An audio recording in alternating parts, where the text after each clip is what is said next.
Tyson versus Ali in their prime. Who would you give it to? Ooh. That is such a tough one. Because styles make fights.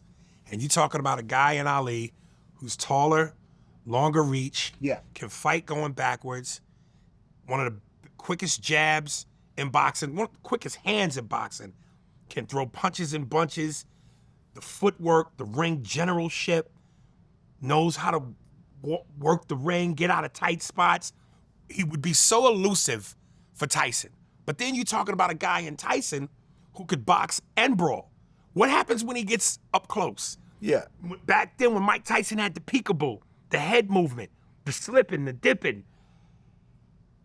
Joe Frazier was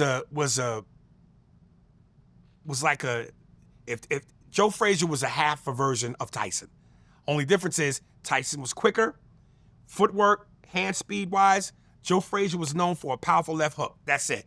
Tyson had power in both hands, could throw fast combinations, which is to say if they go 12, 15 rounds, it's hard for me to believe Ali wouldn't get hit. What happens when he gets hit by the most devastating puncher in boxing? But at the same time, he was hit by Foreman a lot. And Foreman is devastating. No. Foreman, it was a devastating puncher. He did the rope-a-dope, and mostly what Foreman caught was the body shots. True. He didn't really catch Ali clean You're in the right. face. No, you're right. And he tired himself out. But with Tyson, Ali is so elusive, and with that jab and that speed, he could keep Mike at bay. Just what happens when Tyson hits him? Because remember, in that first fight between Ali and Frazier, I forget what round it was a lot of rounds, but when Frazier caught Ali with that left hook from China, and he knocked Ali down, Mike Tyson is twice the devastating power puncher, twice the speed in the hands, twice the speed in the footwork. That's a tough call, man. But if I had to pick one, I say Ali wins on points late. Okay. If there's no knockouts. If there's no knockouts. And here's the other dangerous thing. Both dudes could take a punch. Yeah, true. Ali could take a punch, and you look at all of Tyson's losses, it was never a one and done, one shot hit. We found out when Roy Jones slowed down, Roy couldn't take a punch. Because all of Roy's knockout was one hitter quitters.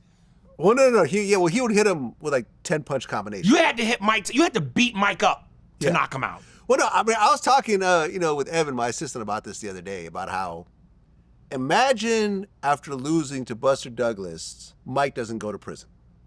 Okay?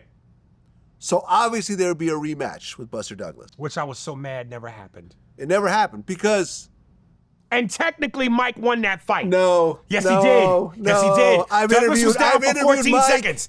He was down for 14 seconds. He was down for 14 seconds. Who?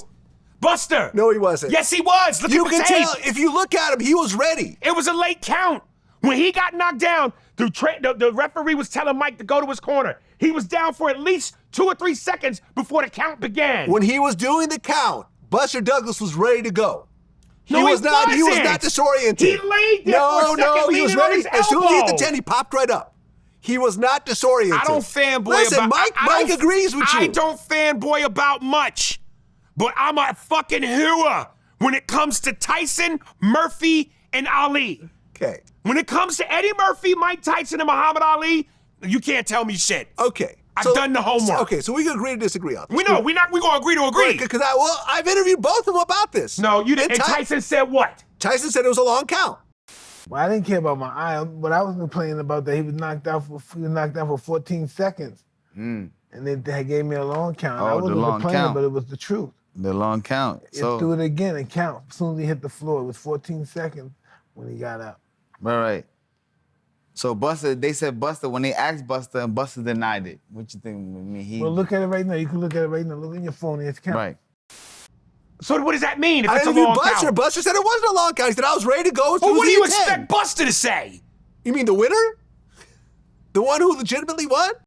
So you got hit with a Tyson uppercut. You went down.